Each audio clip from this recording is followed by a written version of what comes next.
Good morning, everyone. I thank you for being on the call. I have muted everybody, so if you need to communicate with me, please do so through the chat box. We had some folks dialing in where the chat box wasn't working, so hopefully they're going to log out and log back in again, and whatever needs to make it work will make it work. If you'll follow the directions, it helps me to know who's on the call because obviously I can't see you. And there are a number of properties that are on the call this month that have got multiple people that are new to Alpha Barnes. So we want to be sure that we get a record of everybody who is on the call. So if you would please just be sure to sign in with your first and last name. Hi, Lori. That would be great. So we are here to talk about Alpha Barnes in the first place. My name is Sue Weston, and I am the Director of Management Resources for Alpha Barnes. What that means is I do a lot of behind-the-scenes stuff, and one of the things that I'm responsible for is training and development. So I'm the one who does the monthly general orientation for our new people, and you can expect some changes in that next year. And I also do the monthly managers webinars. I also do leasing calls, fair housing, the things that we need to do a good job as professional property managers for Alpha Barnes. So we're going to do four programs actually this morning. In the invite, there were 4 attachments that I hope that you were able to download ahead of time. It's not the end of the world if you don't have them, but it would be really important for you to follow along if you do. It was a copy of the slides that we're going to look at right now, a copy of the general orientation or employee handbook, not employee handbook, general orientation guide. Also a fair housing handout and a handout on anti-harassment. So we'll do all of those programs together. We'll get through about the first hour or so, and then I'll take a 5-minute break so that if you need to leave for any reason to take a rest stop or to get something to drink, you'll be able to do that and not miss anything, because 2 hours is a long time. We won't go the whole 2 hours. We'll just go probably 90 minutes or so. So we want to get everyone oriented to Alpha Barnes. Alpha Barnes is an interesting, growing company, and many of you have been with us for a couple of months but have not been able to get to this session, and some of you are brand new. This is a program that we ask everybody that is new to Alpha Barnes to take to learn a little bit about the business. So Alpha Barnes is actually 17 years old, moving in on 18 years, but the principals, the people that head up our company, actually have got decades of experience in the apartment industry. So there's a lot of talent, and you represent that talent bank as well as coming to us. So we do property development. We've probably got about half a dozen properties coming out of the ground under construction. We do obviously operation and management, and of course, since many of our properties are tax credit properties, we have a pretty significant compliance department. We're up to 172 properties, over 22,000 apartment units. So that has been significant in growth. 5 years ago when I started working at Alpha Barnes, we were considerably, probably 15,000 or less. So 2016 and 2017 have both been significant growth years for Alpha Barnes, and that's kind of cool. And that's one of the reasons why you're here. So we don't have a mission statement or a vision statement as a lot of companies do, but what we do have is this quote from one of our predecessor principals, Art Barnes. He was the dad of Stephen and Jeff, who are one of our principals, and this was his statement. Art was a grand gentleman, and so we try to align what we're doing every day with this statement. Each of us on the call today are customers. We understand what it's like to do business with a company that we trust, with people that we trust, but we also are demanding as customers in that it means that the people that we do business with have to do a good business with us all the time. Just because you took good care of me once doesn't mean that I'm not going to expect you to take good care of me again and again. So this is something that we dedicate ourselves to at Alpha Barnes. Because of the fact that we're in the property management business, we take care of people's homes and we take care of people's lives, in that these are relationships that are ongoing. It's not like stepping up to a McDonald's or stepping up to a bank and doing a transaction. That's called a transactional relationship. And the fact of the matter is, you may never see that person again in your life. And yet at a property management office, you're doing business with those people again and again and again. So these are our areas of expertise. Quite frankly, we're very proud of our tax credit compliance department. They do a lot of great work and, quite frankly, do some compliance reporting for companies that we don't manage their properties, but they use our compliance department, since it's very well run and very compliant, meets all of the reporting requirements and such. We'll talk a little bit more about that here in just a minute. Obviously, we administer operations. If we've got one of our owners who is looking at refinancing or adding to their portfolio, we will assist them with a market analysis and asset evaluation to make a recommendation for whether they should add to this portfolio or whether it's time to sell. There's a lot of property that comes in and out of the Alpha Barnes family, but quite frankly, most of it has been coming in as opposed to going out. So I think for all of you, no matter what position you are in or what role you serve for us at Alpha Barnes, I think it's important that you know the names and you're fixing to see the faces of the top 4 principals. We don't have presidents or CEOs. Each of these gentlemen is what we call a principal. You can see that Stephen Barnes and Jeffrey Barnes, these are brothers. They're sons of Art Barnes. Stephen takes care of all the new construction and new development. He also oversees risk management. So if you have an incident on the property, a resident incident, a storm, a flood, hail damage, Stephen supervises the handling of that incident. Jeff also manages properties that as they come in and out of the portfolio to make sure that we're crossing our T's and dotting our I's on those transactions. He also oversees all of the back of the house departments. So when you're talking about legal or IT or accounting or HR, those are all functions that fall under Jeff's supervision. Mike and Hugh are more of the property management supervisors. Each of those gentlemen supervises a portfolio of properties. And Hugh joined us in January of this year. And one of his additional tasks is new business development. So he's out there using his experience and his influence to grow our portfolio. So there's a picture of Stephen. I think I want to call attention to the 3rd bullet there on the slide. He is one of the folks that originated the Texas Housing Opportunity Fund for the Low Income Housing Tax Credit Partnership. So he's very knowledgeable about tax credits, and he wants to be sure that his company, above all others, does an excellent job in compliance with the Low Income Housing Tax Credit Partnership. So he gets that very personally in terms of how we operate our properties. Jeff, obviously been around for a long time too, did a lot of developing and acquisitions as well as sales in the industry. Mike actually worked for the Dallas Housing Authority for a couple of years, and he joined bringing Alpha Management to the Barnes Real Estate Group. He is a huge proponent of volunteer activity, education.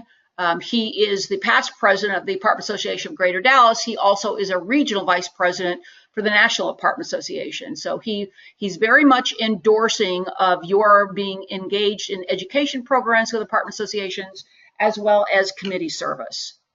Hugh just was the president of the Apartment Association of Greater Dallas. Notice that he's been in the business for over 30 years and was actually a congressional liaison for the White House. So he kind of gets how a lot of the regulations and guidelines that are coming down through the through the federal government are going to impact us. So I want to take a moment and go through each of these departments. You may interact with them directly. You may not directly, but I think it's important to see the names of the people that will act on your behalf when it comes to taking care of your property. So our risk management department includes property risk, which I just described earlier, an incident that happens on the property, and workers' comp. So workers' comp is where any of our employees become injured or ill in the workplace. We have workers' compensation coverage that provides wage reimbursement as well as medical coverage. So two different ladies that take care of that. Myra is, of course, our HR director, but she also supervises the workers' compensation cases. So if you have any kind of injury on the job, you're going to be working with Myra. But these two ladies take care of risk as a whole. Our payroll department, I think this 620 is low now. I think we're closing in on 650 for employees. When I came to work here, it was half of that. So this is how fast we've grown. So Myra and Kelly, these are the ladies who take care of payroll records. They take care of payroll taxes, making sure that reporting that is necessary to be compliant with the federal and state government for payroll is taken care of. They also are the two lady show. So that's why we've gone to a electronic record of time cards and time swipes, because there's only two people to take care of 600 and almost 50 employees. Accounting. All right, so a couple of names here that are going to be interesting for you in accounting. The controller and corporate accounting people, Trista and Aaron, you likely will not interact with simply because their focus is corporate accounting and just an oversight of all of the property accounting. Nicole supports both of the accounting departments within the accounting department, the sub-departments. So on the left-hand side, you see accounts payables. So that's Terry Turner. She is the manager of that department, and those four people work for her. So accounts payable means paying your invoices, refunding deposits, any kind of checks that need to be cut to pay for expenses on your property. Most of these four people work with a portfolio of properties, so one of these will most likely be your contact for accounts payable. On the right-hand side are accounts bookkeeping. That's Patrick's department. These are the people, these are general ledger bookkeepers, and these are the folks that make sure that things are coded right, that any kind of income or expense that hits the property that is not coming from the property. For example, interest income would not be posted at the property. It would come in after the fact. Or some of the taxing authority payments that need to be made, that would be done through the bookkeeping department. It would never hit the property. So these are the people that work together with accounts payables to create the accurate and timely financial statements that your owners expect to have every month, on time, accurate, and up to speed. Also, if there's some kind of coding errors that need to be corrected, they're going to be the ones who are going to do that for you. Training and management resources, again, that's me. My role is to, as we've grown, to take us to a more standardized approach to our operations. That'll ultimately in next year mean an operating manual. We are pushing out some changes on the properties that will mean perhaps less documentation, less paperwork on the property. So along with those things, my skills are being used more behind the scenes. You'll see some enhancement in our website with employee communications. A lot of things changing now since we're getting to be such a large organization. Compliance, you heard me bragging about compliance. So here they are. These are the ladies, and all of them happen to be ladies. Lori Erbst heads up the department, but then we've got team managers. Sheena and Nicole are team managers, and then team members, compliance support team members, Mandy, Rafaela, Lakeisha, and Daniela. So these are the ladies that spend a lot of their time on the road. They also are training people. They have training sessions locally and out in the field. If you've got audit findings, tenant income certification renewals, they just have a fax machine downstairs that almost like goes nonstop to be sure that we are taking care of all the important record keeping so that we do not potentially lose the tax credits for our owners and operators. IT and software. So two very important names here, but two very different sets of responsibilities. So just to be sure that you understand the difference here, Doug Tyrone is our IT manager. So anything that has to do with hardware, websites, your email, your business center hardware, that's all going to fall under Doug's responsibilities. He spends a lot of time out on the road installing new hardware, troubleshooting email issues. He's the guy that is going to be your contact there. Rhonda is our software training and support guru. She is the person who works with you on our property management software, OneSite. So that's the software that records rents, it records work orders, it records all of our leasing activity and traffic. So if there are any issues that you are having with that kind of posting, or if you need some corrections or training, she does most of her training remotely using webinar setup, just like this is, so that she can demonstrate to you as you're in training what those screens are going to look at like and how to effectively post the very important data that obviously your financial folks are using to record income and expense. New development and client support has become more and more important. So these are two of our newest areas. John works with Stephen and with Hugh on new development and marketing. We're looking at our branding and reputation. You're going to see some changes coming out of that by the end of the year. And then Rebecca has got talent in being the direct contact for many of the clients that we serve. So if they need something special, or they see some numbers that they like, or some numbers that they don't like, or they're reaching out to us for some help in terms of market analysis, Rebecca is going to be the sole point of contact there so that we can coordinate those requests and have somebody basically hold hands and provide the personalized support that many of our owners and operators require. So they're one of our newest groups. This is a big old screen here, and Lori, you're not on here yet. I need to find out, and maybe you can email on who is supporting you administratively. I had to find out, we've had a couple of new regionals join us, and as what they do, then they generally are assigned an administrative person to provide them support. No one just yet. That's kind of what I thought, Lori.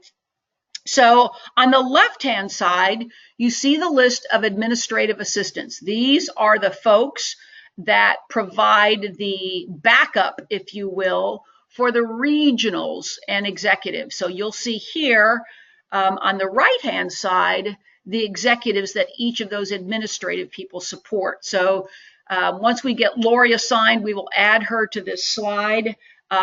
Because there's a lot to be done for support, we have to be careful about not overloading people.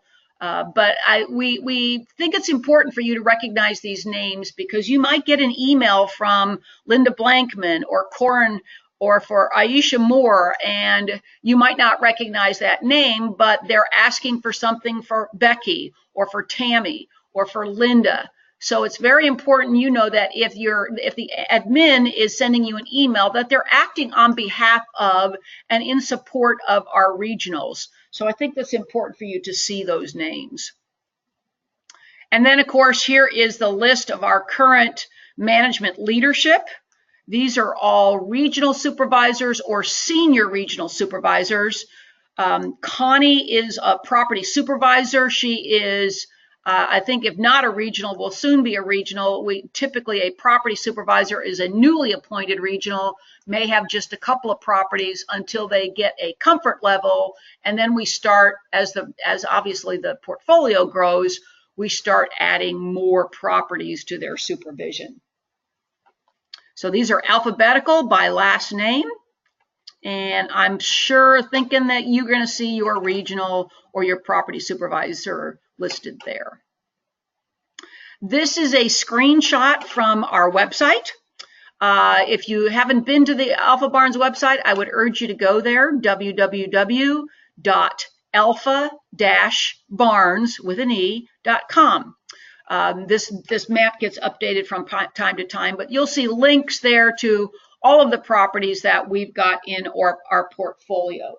You can see by the properties there that the 52 in gold and the 10 in gold and the 17 in gold, those are larger concentrations of properties that are typically in some of the major metro areas. I think that we may still have that property in Arkansas, but I think we're down to like one property in Arkansas. Alpha Barns chooses to be a regional operator. They're typically not going to expand their portfolio into Nebraska or Florida or North Carolina or Oregon. They kind of like being a larger player in a smaller universe. So that's kind of how they're going to run things.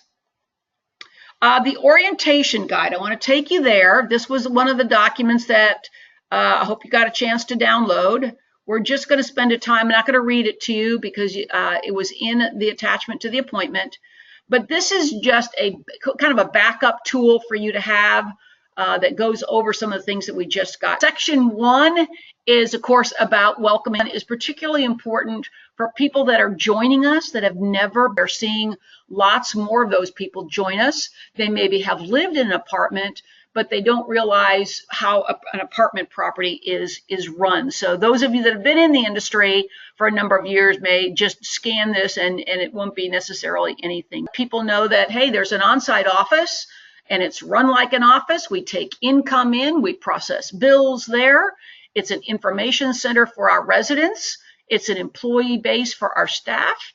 Generally, every property's got reporting requirements that are a lease-up situation. There's going to be a maintenance and a shop likely on the property, and regional and corporate offices. That's some of our core policies on customer service. Those are policies and processes that kind of guide Alpha Barns. So receivables and payables, control, landscape, carpet people, our flooring people. These are people that make Alpha Barns a better organization because of the relationship that we've got with them. Communications, obviously, through all parts of the company. And then on the next page describes our headquarters in San Antonio and Austin. Regional offices are usually headed by a regional supervisor, senior regional supervisors, and then, of course, property supervisors. Alpha Barns has standardized job description. One of the things would have been a job description. These, again, are templates so that at your particular property, some duties may not apply, and in some cases, there would be some additional duties. So we allow our regionals to customize those job descriptions for the particular location where you're going to be. And then what follows after this is just a little job scope of what a typical property manager does, what an assistant does, leasing, maintenance supervisor, keeper. Brief history of what I just got finished visiting with you about. There's our guiding principle from which we also just spoke about. So we want to treat others just like the way that we want to be treated, and it doesn't matter. We want to be sure that these characteristics guide all of our interactions. That's the end of that first section. We are an EEO. As a matter of fact, that's one of the programs we will do yet today. Then we talk about public contact and confidentiality and how important that is. You will find in your handbook some policies that address that specifically. Obviously, you may have information about the owner, about the owner's income or owner's plans for the property. That's confidential information and should not be revealed to anyone. We have access to an amazing amount of private, personal information about our residents. We also are an apartment property. So if there is criminal activity or if there is an incident that occurs on the property, oftentimes the media comes to the properties, and in no way, shape, or form should you disrespect the fact that the public doesn't need to know what you know, and that you need to carefully guard the information of our residents and our owners and operators. Ethics and conduct, we'll have a section on that here yet this morning. It is incredibly important that you understand that your performance, your conduct needs to be in compliance with sound ethical operations. Fair housing, of course, is a key concept for all of us. Every other month, we do 2-hour webinars for people who need a little bit of additional information. We'll have a short section this morning on fair housing. If you are new to the apartment industry, you have to understand that you now work for a business line that ensures that anybody who can meet the criteria to live at our properties deserves to be treated without discrimination against or preference for 7 protected classes.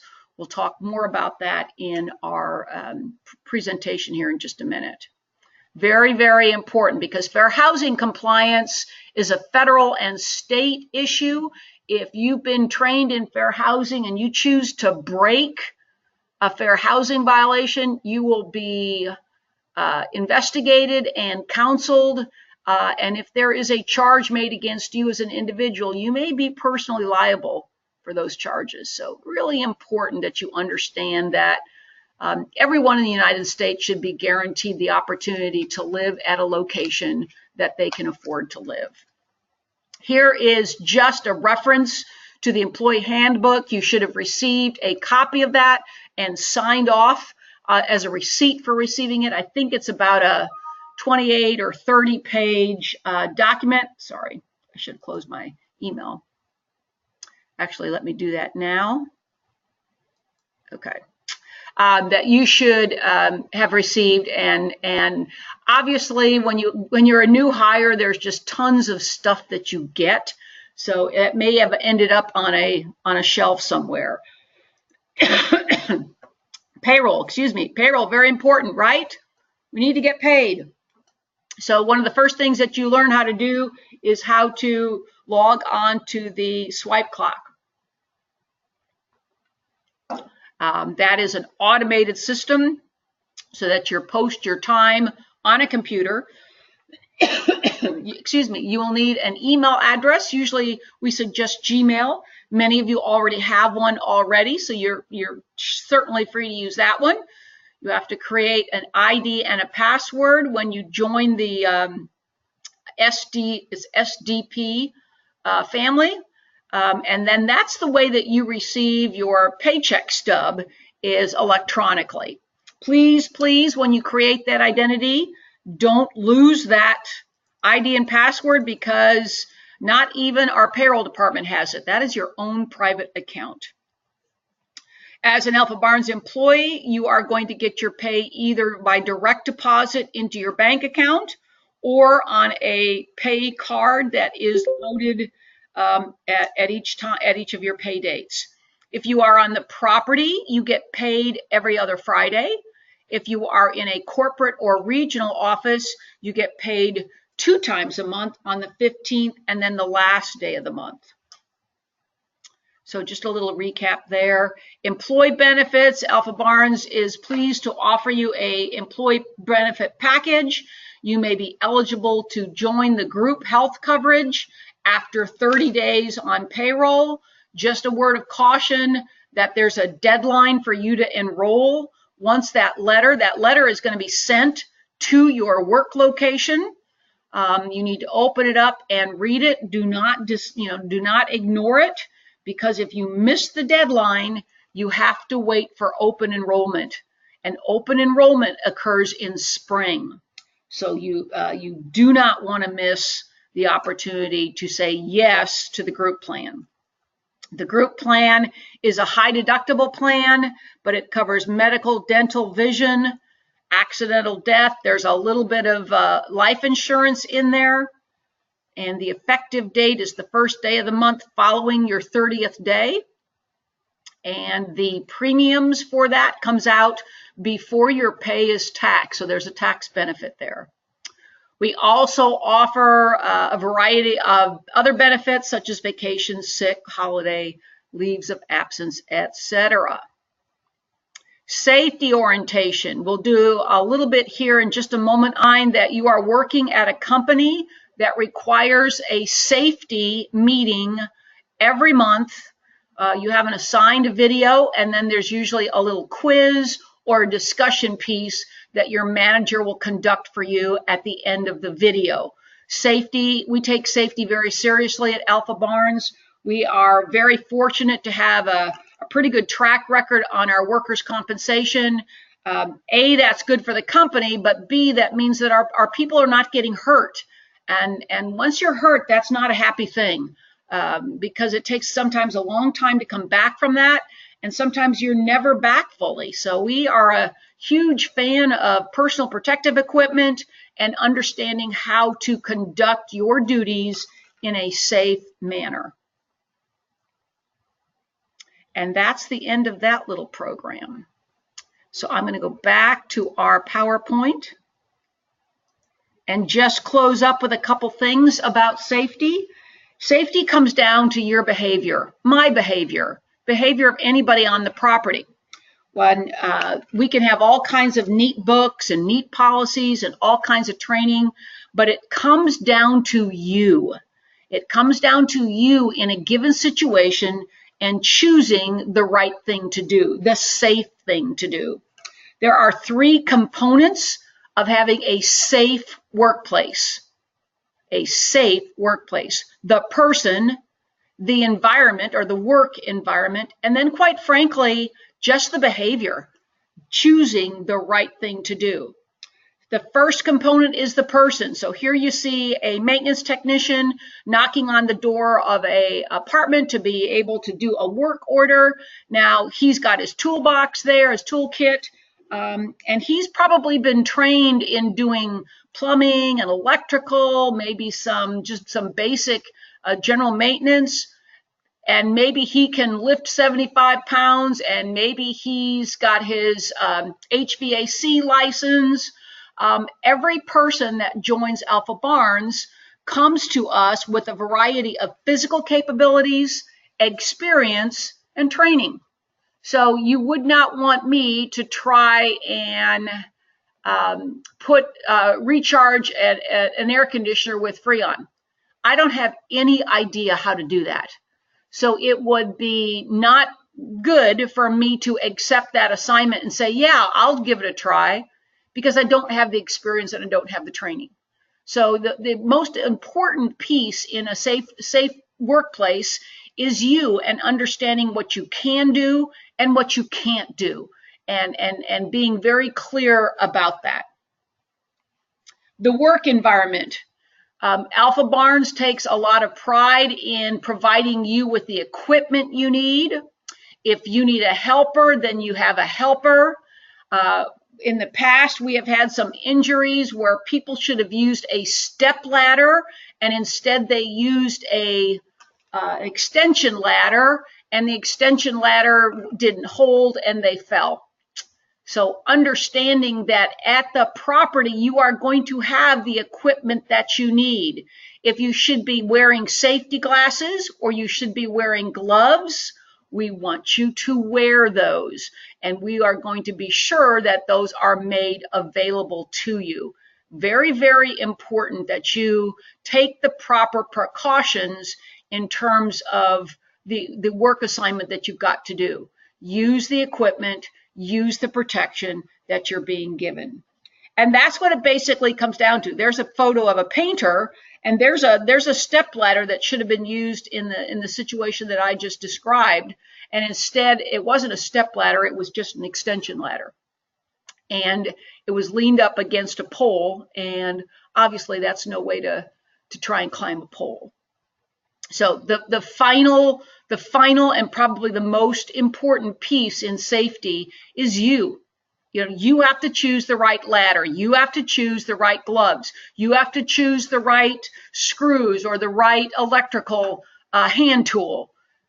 You use a manual hand tool. You don't use a screwdriver as a lever. You use a lever, etc. So those three components make us a safe place to work. And quite frankly, if I'm working in a safe place, then guess what? We are going to be more efficient. We're going to be more productive. You're going to feel better about doing the work that you need to do. And frankly, the property and the management company becomes more profitable because we're not paying out on injuries and claims that could have been avoided. So bottom line here in our first section is we want you to treat others as we would want to be treated. Doesn't matter whether you're a owner partner or a coworker or a resident or a service provider. We're going to treat you like we want to be treated at Alpha Barnes. So we're glad you're here. We're looking forward to having you stay a long, long time and this being part of the career that you have at Alpha Barnes. Any questions on that as I open up the next programs? Anything from anybody? If there is, please put that in the chat box because I'll be glad to try and answer it for you. All right, we're going to talk a little bit about fair housing. There is a fair housing handout that hopefully you have downloaded. If not, again, it's not the end of the world, but it is important for you to download it afterwards. I think it's always, for me, I like to have something in my hands as we follow along and talk about a topic. So at Alpha Barnes, fair housing is not only a guiding principle and policy, but we actually have built into the policy in your handbook a caution that if you are trained in fair housing and you choose to break the law, then there's consequences for that. It's that important. You saw how many of the principals have been involved for years within the industry and understand how important it is to respect the housing rights of everybody that we provide homes to. We take that very seriously here at Alpha Barnes. And it's not just about the leasing function. Everybody's pretty clear that when somebody comes into the office and they want to lease an apartment, that we need to be sure that we're treating them fairly, whether they're a Hindu or an African American, or they're in a wheelchair, or they're a single parent, doesn't matter. Anybody who can qualify to live in our property should be given that opportunity. But it also extends to maintenance and how that resident is served as they live at our property.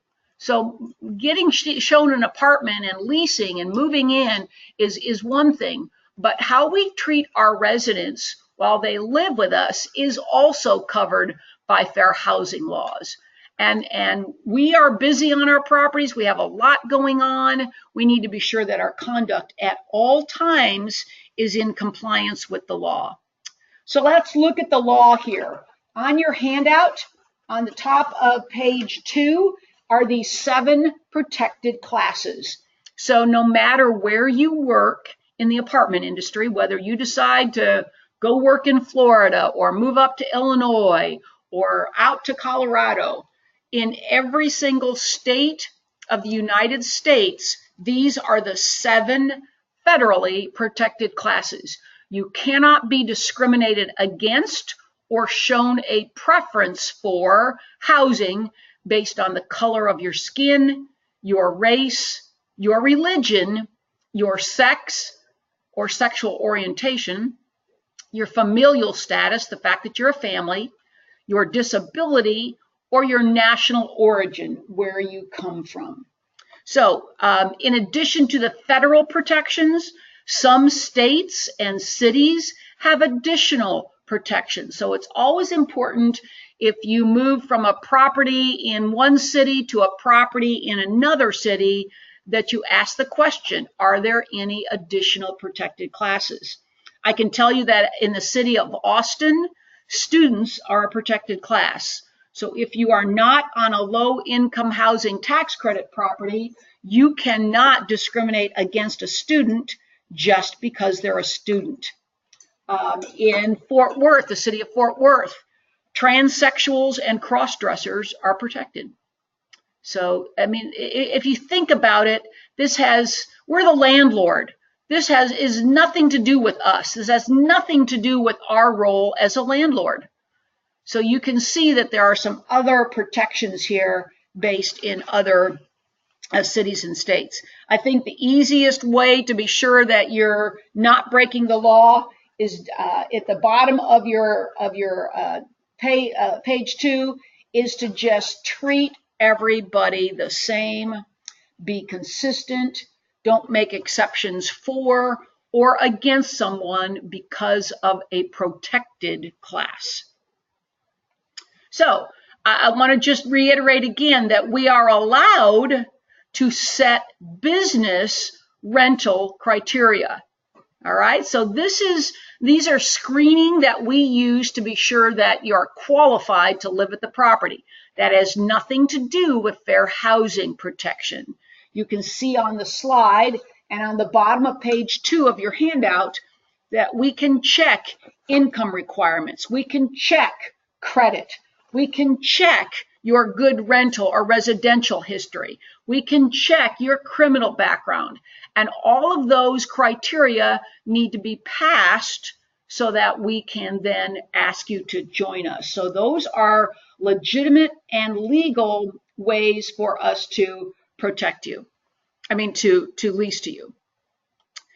I want to emphasize 3 special areas. We go into much more detail in our 2-hour webinar. This is just some information to inform you while you're on the line. We'll have those webinars in December. So if you haven't been to one, the sign up for those sheets will probably open up at the first of the month. Fair housing and families. We house a lot of families at our properties. The only places where we don't house families are if you are on one of our senior deals. There are senior properties that are allowed to not lease to anyone under the age of 55 or 62.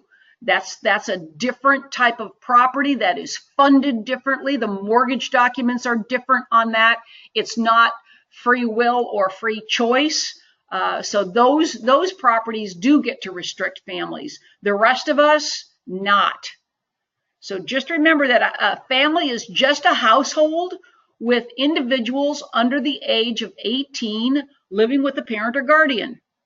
Okay, it's a very broad definition of what a family is. That is listed in the top of page 3.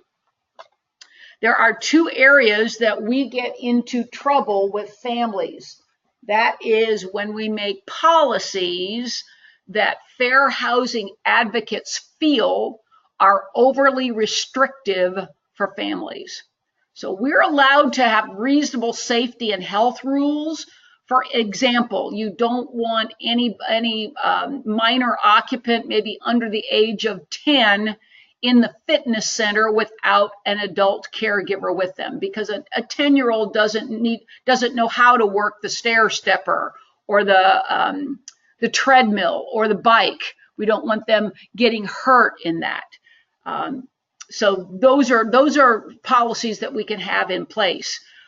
We talk more and more about that. In the business center, you don't want a 10-year-old in the business center without adult supervision. We have a lot of hardware at risk. We have the fact that the individual could download a virus or ransomware. We have some risks there, so we want to contain the risks to our property as well as safety risks. If your property backs up to a culvert, you might want to be sure to put out signage on the back of the property so that everybody knows. It doesn't have anything to do with minor occupants, but everybody that knows that it's a dangerous area. Obviously, we would never advertise that we're not taking families, and we just need to be sure that when we make our rules about proper conduct on the property, that we make the rules about the conduct or about the thing. Like, for example, you wouldn't want to make a rule that you don't want children riding bicycles on the breezeways, sidewalks, or driveways. If you made that rule, it would be an illegal rule. Think about what you don't want in that situation. You don't want anybody, whether they're 8 years old, or 28-year-olds, riding manually driven vehicles on the sidewalk, in the breezeways, or in the driveways. So you make the rule about the bicycle or the scooter. You don't make it about who's riding it or who's driving it. These are some samples of rules for minor occupants. We actually have kind of seen the industry go to a rule that basically says non-swimmers have to be accompanied by an adult at the pool, by a swimmer adult. If youngsters, minor occupants come into the clubhouse, it might be reasonable to expect that if they're under the age of 14, that they're accompanied by an adult, or maybe under the age of 10. Maybe that's more reasonable. But always, always check with your supervisor for signage, for not breaking the law by having overly restrictive signage. So policies is one way that we get into trouble with families. The other is occupancy. So bottom of page 3, we tend to use the Keating Memorandum. That's not a law, but it is the most widely accepted guidance from HUD, 2 persons per bedroom. Now, if you are providing housing to public housing agencies, you've got clients with vouchers, they may have additional restrictions. So for those clients, you have to follow those restrictions. But for the rest of you, in conventional housing or with conventional residents, we generally are doing 2 persons per bedroom. I am seeing some of our properties start to go to 2 persons plus 1. So that would allow 3 people in a 1-bedroom, 5 people in a 2-bedroom, and 7 people in a 3-bedroom. So do check with your manager on that. The big challenge is when we have a resident who has a baby. At what point do we count the baby for the purposes of evaluating how many people live in the property? Be sure to check with your managers on that. The other area I want to discuss is the disabled. Disability charges, people who are disabled and having their rights violated, is the #1 fair housing charge in the nation today. 59%. So over half of the charges that were levied last year were levied by people who felt that their rights had been violated due to their disability. So this is a really hot topic in our industry. We talk a lot about that in our 2-hour program. So there's the definition of disability. It's also at the top of page 4 of your handout. So notice a couple of big important words here. Physical or mental. It has to substantially limit, not just be an inconvenience, 1 or more major life activities like breathing, walking, being able to leave your apartment, working. It also covers someone who's got a history of such an impairment, or someone who acts like they've got an impairment. And this is probably a dangerous area for us. If we have people who live at our properties that are acting irrationally, we may assume or treat them like they have a mental or emotional disability. Be very, very careful about that, because if you treat them like they're disabled, the law is going to protect them, even though you don't know that they're disabled. Remember that a disabled person, we might not even know that a person is disabled because they haven't asked for anything. Typically, they live alongside of us and they don't need anything until they ask for something. And that's the big tip here. Never, ever, never, ever assume that someone needs help. You might have someone in a wheelchair and they are coming to look at an apartment, and the only apartment that you can show them is on the 2nd floor, and you don't have an elevator. It is not your right to not give them an opportunity to look at that apartment, even though they're in a wheelchair. Remember that it's not your decision. It's the decision of the client. So if you say, I'd love to show you that 2-bedroom, it's on the 2nd floor. We can look at it. Would you like to see it? And, unfortunately, we don't have an elevator, but I'm happy to show it to you. So the person may, get upset and say, well, are you nuts? I can't get out of this chair. But the person may have somebody out in the car that's going to carry them up the stairs. You don't know that. And the law says that is not your call. That decision rests in the lap of the person who is disabled. Let the person ask you for something. I'm sure there are people that live at our properties that are disabled, and we don't know it because they've never asked us for anything. So when they do ask, they ask for one of two things that we're going to talk about here just briefly. Bottom of page 4, they're going to ask for an accommodation or a modification. We have to respond. We can't just ignore them. We can't just say no. The government says we must enter into communication with them to hopefully answer the need. And there's all kinds of rules about asking for proof. So the first one we're going to look at is accommodation. This is where we're not changing anything physically. They're not asking for grab bars in the shower. They're not asking for a ramp. They're not asking us to remove cabinets underneath the sink. They're simply asking for an exception in the rules because of their disability. So I think the perfect example of us is we get a lot of calls about emotional support animals. People who don't want to pay the pet deposit, don't want to pay the pet fees because this is not a pet, it is an emotional support animal.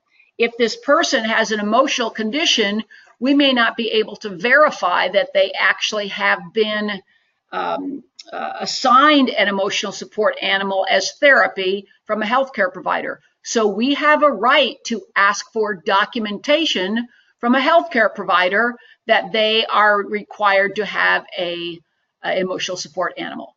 Not an ESA certificate, not a prescription.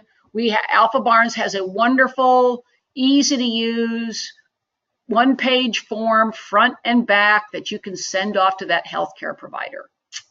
So these are just a couple of examples. We talk more about that in detail in our longer program. And then the other one is where, as I mentioned before, they ask us to modify something, whether it's a ramp or it's a grab bar, and then we will follow the rules in terms of complying with what we need to do to, again, allow them to use the property and the apartment just like everyone else. That's our charge. I think the challenge for us in the industry, quite frankly, ladies and gentlemen, is we tend to do a good job of wanting to help people. We have a good attitude towards making exceptions for people that deserve it. But while our intentions are good, the effect of our intentions is what the law is interested in. So if you've got someone who is on the property and maybe talking with you about moving in, and they ask you if you've got many Hindus that live on the property because they're new to the area, they're a Hindu, and they want to find a worship center, and so you want them to feel comfortable, and you happen to know that you have a couple of Hindu families on the property. So you say, well, yes, we do. There are other Hindu families that live here. If you were to say that, you would break the law and be subject to charge. And the reason that you would do that is you are identifying a portion of your residence by a protected class. If somebody would say, do you have many people who drive pickup trucks on your property? You could absolutely answer that honestly, because the vehicle that you drive is not a protected class. But residents are protected based on the color of their skin, their race, their national origin, their religion, and so forth. So if you cannot identify a portion of your residence based on a protected class. That is illegal. Even if it's true, it is illegal. So that's where we can sometimes run into issues on the property. And the law is more concerned with the effect, not that you had good intentions, but the effect. So especially our maintenance technicians, housekeepers, porters, if you're out on the property and someone drives into the office and they see you out and about and they just say, do y'all have any vacant apartments for rent? Just say, you know what, I don't know. You probably need to talk to the people in the office. Always, always. Even if you know that we've got a vacant, it might be already leased. And if that person walks into the office and says, hey, one of your workers out on the property told me that you have a vacant apartment, and the people in the office said, well, we have a vacant apartment, but it's already leased. Guess what that customer is going to feel like? They're going to feel like they're getting jerked around. And if they feel like their rights are being violated because of a protected status, they have a right to file a charge, folks. They have a right to file a charge, and then we end up having to defend ourselves, even though we didn't do anything wrong. So always, always direct questions about available apartments to the site office. You're allowed to have favorites. Those of you that work at our properties, oftentimes we do have favorite residents. We just really like them. They like us. They love living there. Just be sure that your favorites aren't all of one particular class. You know, you're a Muslim, so all of your favorites are Muslims. You're a Pacific Islander, so all of your favorites are Pacific Islanders. That would be illegal. And obviously, we're not going to lease to certain types of people that we prefer. So just be sure that when you report to work for work in the morning, you're kind of on a stage. And when you're in the workplace, you have to conduct yourself in accordance with the workplace rules.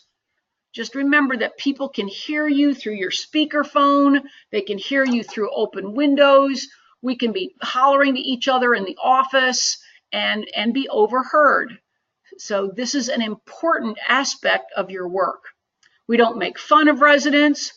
If you find out, either you witness or you hear from another resident that one resident is harassing another resident, please, please let your manager know. We are required to take action on that. Required to take action on that. HUD is trying to put a guideline in place that would make it against a rule if we don't. That isn't in place right now.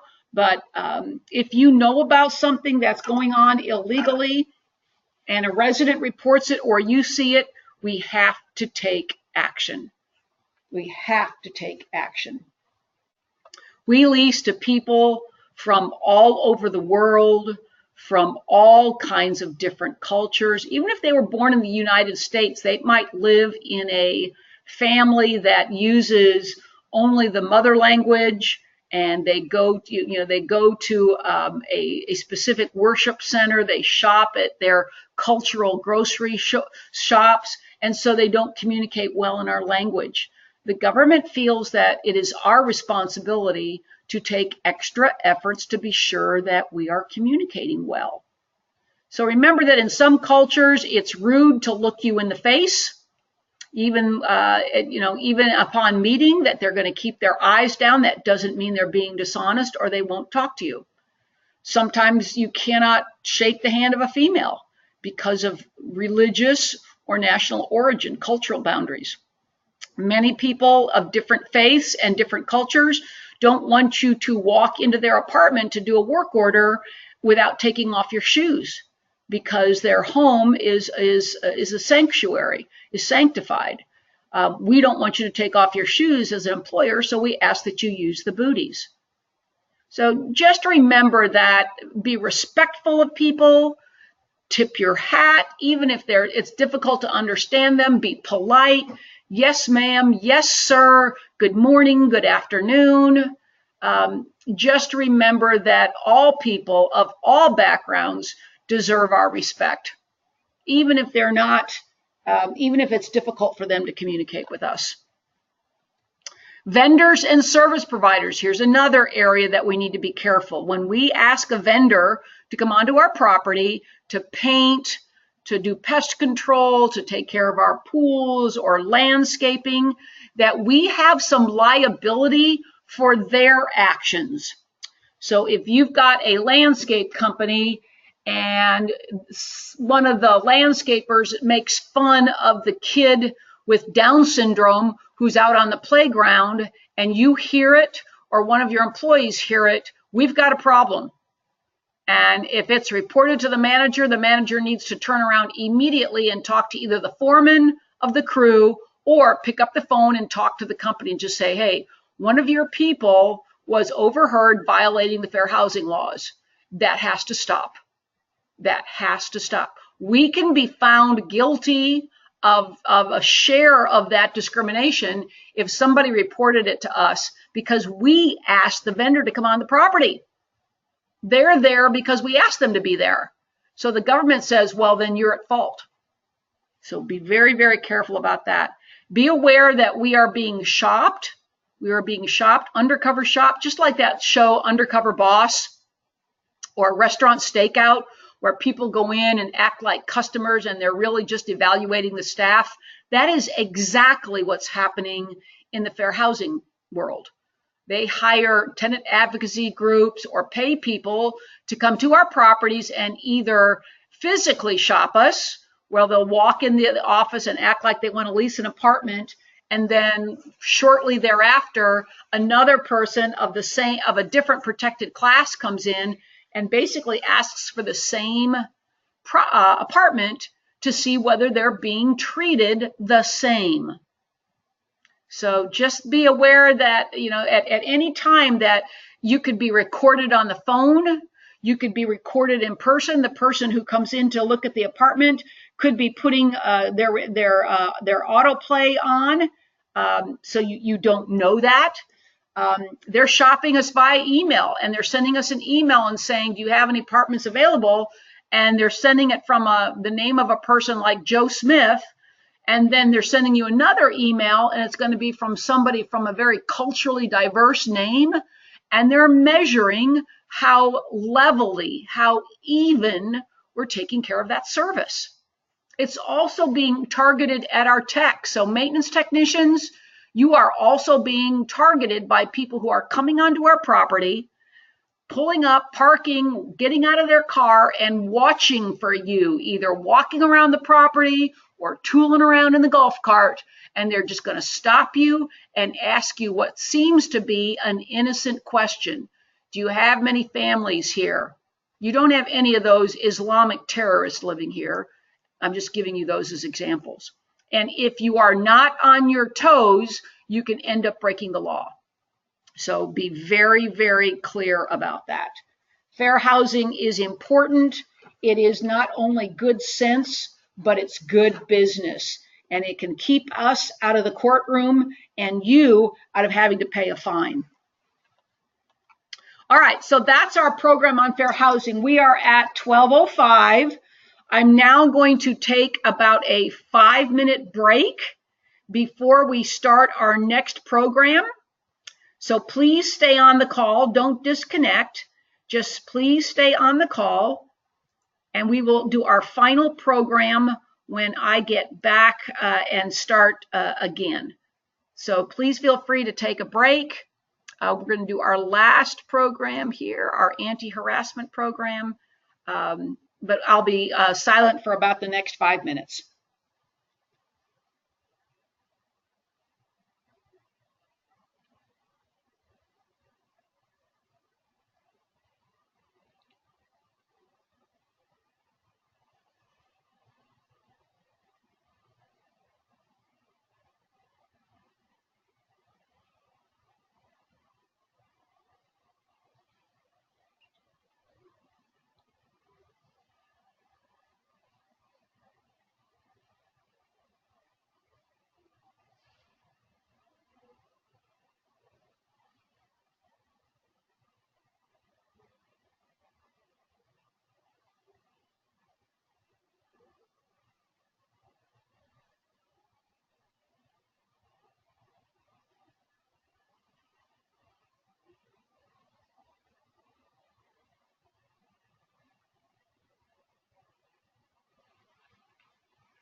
All right. It is 12:10, so I'm back. So again, you have a handout on the anti-harassment piece. And the reason that we take a special extra time to talk about this is because the principals feel it's important that you have a comfort level that you are working at an organization where harassment of any kind is not going to be tolerated. So we talk a little bit in this section about harassment. We also talk about ethics and your conduct. Very, very important that each of us on the call conduct our duties in an ethical and fair way. So we have a zero tolerance policy here at Alpha Barnes. And when you talk about zero tolerance means zero. We don't tolerate any workplace violence. We don't tolerate guns in the workplace. We also do not tolerate harassment. So there's never a little harassment, or, well, she didn't mean it, or, oh, it just happened once. Any of it, all of it is against policy. Every single piece of it is against policy. That's not the kind of company, certainly, that I want to work for, and I have to think that it's not the kind of company that you want to work for. So on the top of page 2 of your handout, you'll see that zero tolerance policy. And a definition of harassment, I actually took in your handout, pages 2, 3, and 4. I literally went to the handbook and took out the policy itself and just cut and pasted it into your handout. Because I know when you get hired, you get a boatload of documents, and Lord knows where that handbook just ended up. So I thought, okay, let's put the policy out there in an evident location where you can look at it again if you need to see it again. So these are the protected classes. So it kind of is just like fair housing in that there's protected classes.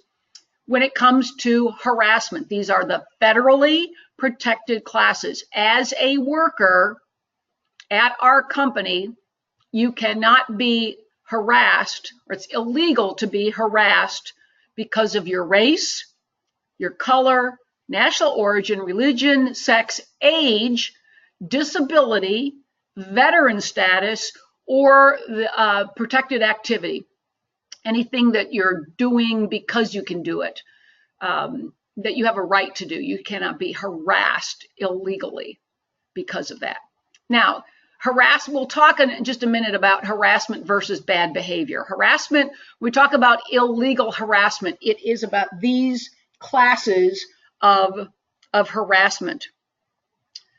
The policy goes clearly into a description of that.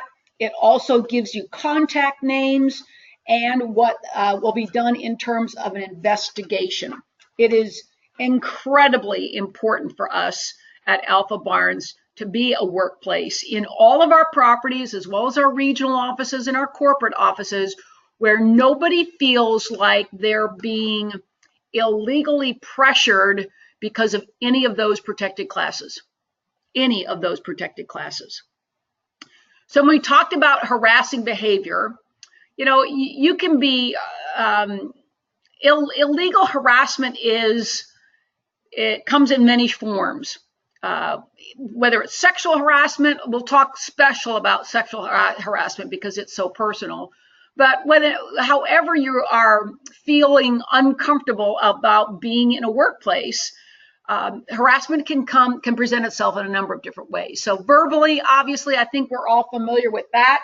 If you look at page 5 of your handout, these are described in detail. Verbally is where I actually say it out loud. I call you names. I make fun of you. I tell, mean jokes, and basically statements about stereotypes based, again, on those protected classes. Well, she's not going to be able to learn the new software because she's 55, and that means she's not going to get it. That would be a harassing comment based on age. Okay? Nonverbal. Let's talk about that. Nonverbal harassment. Middle of the page.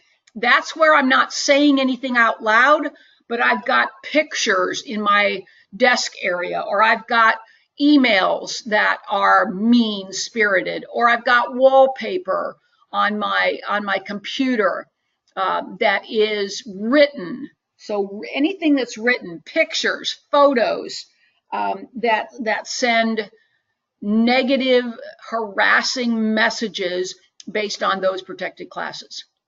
And then physical, I think we're all very familiar with.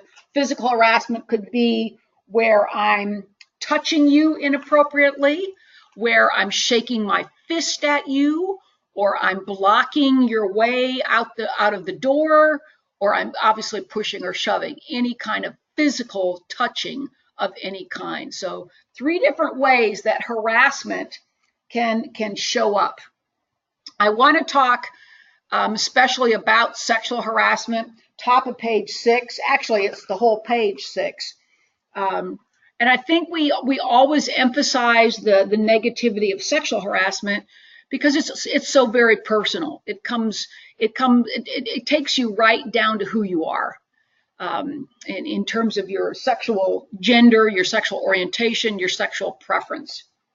So when we talk about sexual harassment, you can see in your text that we're talking about behavior that is offensive and conduct that is made contingent on your behavior in the workplace.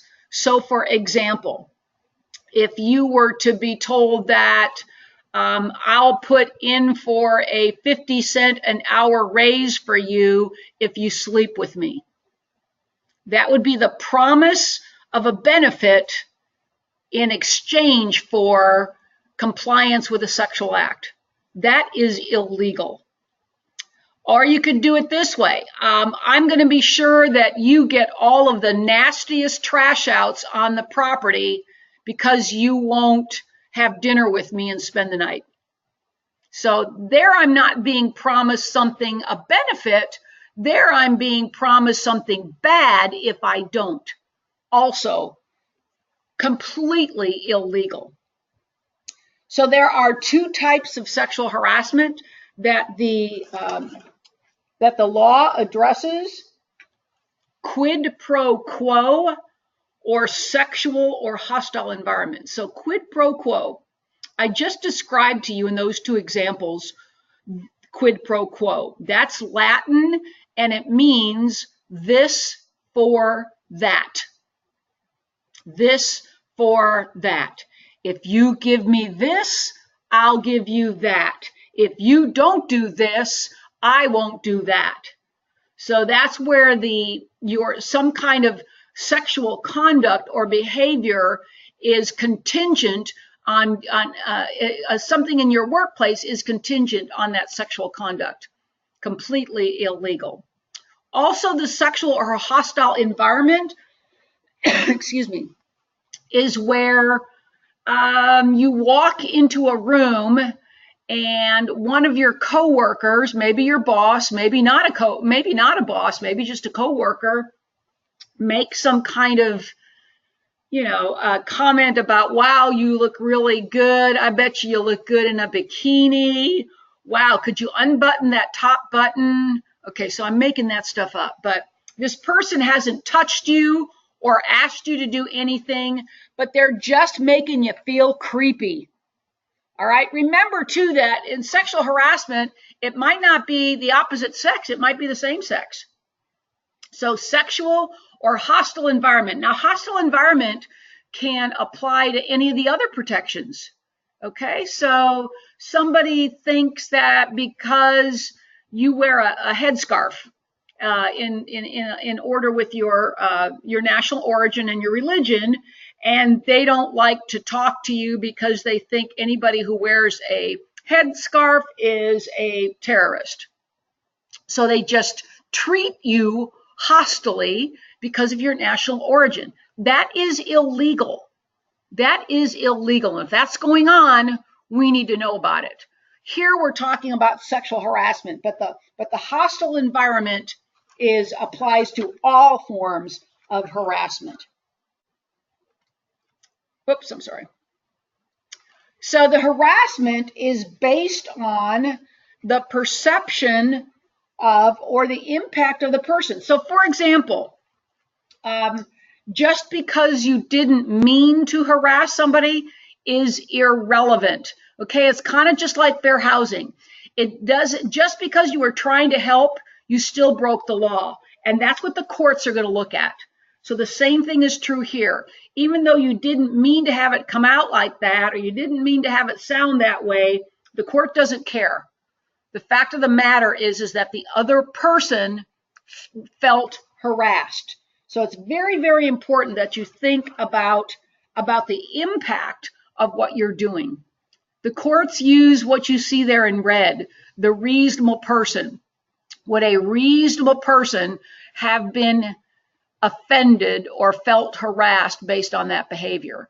Now, each one of us on this call has got kind of a different perception of what harassment is. Some of you have a very low threshold, and someone looking at you sidewise or a very minor incident might feel harassing to you.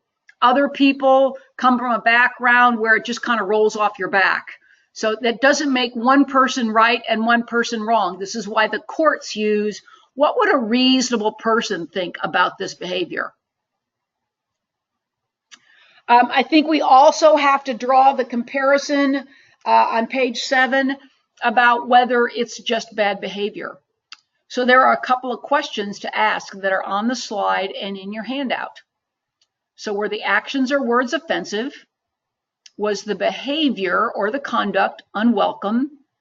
Did it make you feel uncomfortable because of one of your protected class attributes? Did the behavior focus on a protected attribute rather than a performance issue? So if you're being yelled at because you're late again for the 3rd time in 2 weeks, that's not illegal harassment. That's a performance issue. Now, that doesn't make being yelled at right. That's just bullying behavior, but it's not illegal harassment. Illegal harassment is negative behavior or negative conduct due to one of the protected classes. So it's based on your protected class, not on your performance or your behavior. Types of harassment, there you go. Peer-to-peer harassment. So yeah, I can subordinate, a worker can harass their boss by just saying, hey, I can screw the books up and make you look really bad. So, and I just don't like working with you because you're a Somalian, which would be kind of crazy, but anyway. Men harassing women, women harassing men, and then third-party harassment. I think we have to take that very seriously. If we just had one here at Alpha Barnes where a resident sexually harassed one of our workers. And so we had to take action. We had to actually do what the policy says we're going to do, which is make an investigation. You can have the UPS driver who comes in the afternoon to offload packages into the office, and he's inappropriate with the leasing agent. Either asking her inappropriate questions or giving her a little hug or whatever.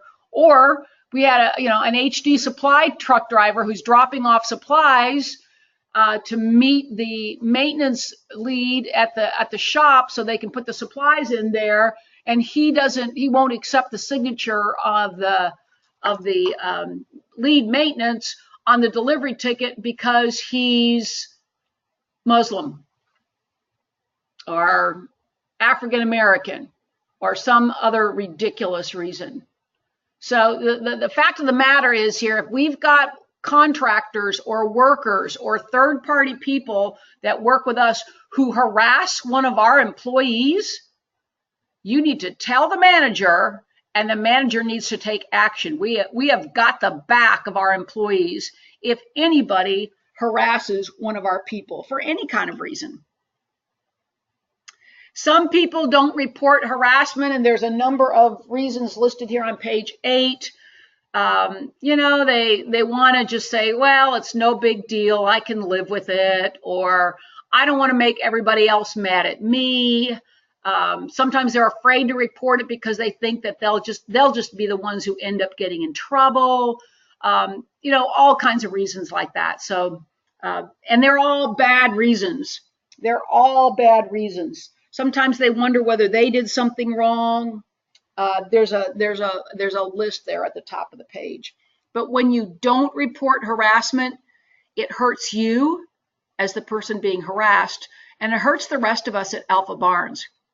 For you, if you're being harassed for whatever reason, the fact of the matter is oftentimes your performance suffers because of it. You don't want to be around those people. You make every move to try and avoid them. You take all of your accrued sick time. You come in late. Maybe you don't punch out those ready units like you should, or maybe you have mistakes in paperwork because you can't concentrate. So oftentimes we see that unreported harassment causes behavior and performance issues. Don't let that happen to you if you're being harassed. Report it. Let the investigation take care of looking into what's really going on. It also hurts our company. It hurts our reputation. It hurts our brand. I don't want to work at a company where in the industry everybody talks about how bad it is to work at an Alpha Barnes site, because they don't do anything about harassment. Bad stuff. If you're being harassed or have been harassed or you've witnessed a harassment, please make a report. In your policies, there is a step-by-step discussion on what to do. You are always please asked to report to either your immediate supervisor or your supervisor's supervisor. You can report to Jeff or to Mike, or you can report to Myra or Kelly. And you can report to multiple people. There will always be an investigation conducted. We'll keep that as confidential as possible.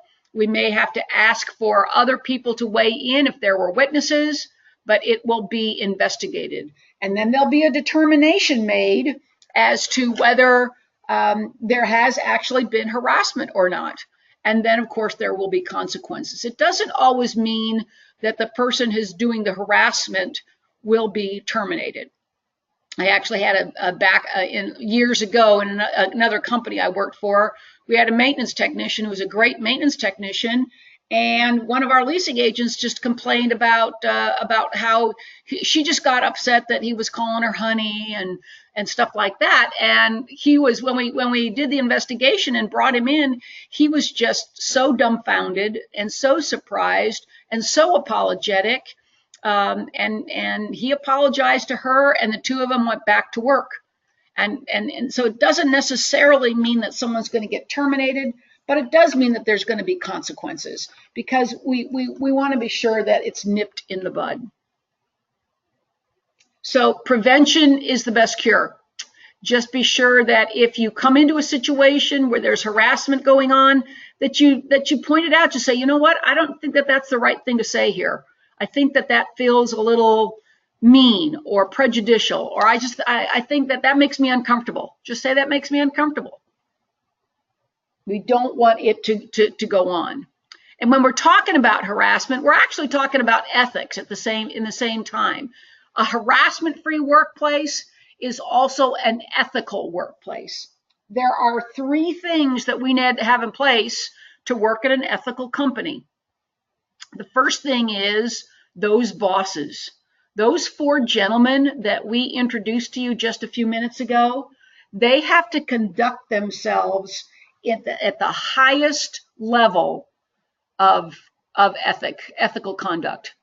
We don't want to read about them on the news. So many times we hear about people on the news that have absconded with funds or embezzled retirement accounts or done something illegal, and they get found out. Our leaders are the public face of Alpha Barnes Real Estate, and you want every single one of those gentlemen to act with the highest level of ethics, conduct, so that we can be proud to stand alongside of them. And I think from my perspective, that's in place. We've got some fantastic models in our executives. But the second requirement is the next level of supervision. So our regionals, our property supervisors, our managers, our lead maintenance supervisors, every single one of them, us, we take our lead from our leadership, and in turn, we conduct ourselves in the same way. But you have much more access to these kind of leaders every day. You watch your manager, all of you, me, myself included. I watch Mike, and I take my messages from Mike just in how he conducts himself and how he conducts business. Mike is my model. So when you look at your supervisor, that supervisor is your model. So as our supervisors, you have to understand that people are watching you all the time, that you have to set some daily high-level expectations, that you have to be open in your communication, you have to use the company policies to administer fairly to all of your staff, that you are there to help employees, not to trap them, and you are there to keep that door open and say, I don't want anybody on this property staff to feel like you're being harassed or you're not being fairly treated. My door is always open for you to come and talk to me about that. And you want to make sure that everybody knows that if they still don't want to come to you, that there are other ways that they can reach out to leadership at Alpha Barnes. Managers and supervisors are the second requirement. The third requirement is you and me, folks. It's you and me. We can't have an ethical company unless you and me every day, day in, day out, on the job, prove our own personal character integrity. When you look at that person in the mirror, are you seeing someone who always tells the truth? Are you seeing someone that respects others? Are you seeing someone that guarantees that the place that they work is always going to be healthy, safe, drug-free, and fair? Each of us bears a burden to do that. It doesn't belong in a book. It belongs in our daily activities. So typically, everything that we do every day has an ethical component. All right, so every one of us on this call uses company assets. I'm using a company computer. I'm using a company internet connection. I'm using a company email. Some of you may use company tools and equipment. So it is our job as ethical employees to protect those assets. We're not going to fraudulently say that we lost them and have them replace them when in fact we just took them home. We're not going to abuse our privileges as a worker at an apartment property to get one of our vendors to do something special for that in our own home. That is completely, that's a conflict of interest. Confidentiality and proprietary. Again, we talked about that earlier. You have access to information about ownership, about residents, about coworkers. Nobody needs to know about that. Conflicts of interest mean is I'm using my position to get something for myself. We don't accept gifts and gratuities from vendors. We don't want vendors to give you a $100 Target gift card so that they hope that you're going to have them paint all of your make-readies. That is inappropriate and unethical. Most of our regionals have limits on what kind of cards you can even accept. And vendors, we always tell the vendors to ask. Don't just assume that somebody can take a card. And then, of course, financial reporting. Those of you that have impact on posting rents or income or bills have to do that correctly and legally. And please, please don't make an excuse to do something unethical. This institute does a lot of ethics research, and these are some of the most often used excuses for acting unethically. Oh, it's just part of the job. oh, I was doing it just for Jody. It's okay. Everyone else does it.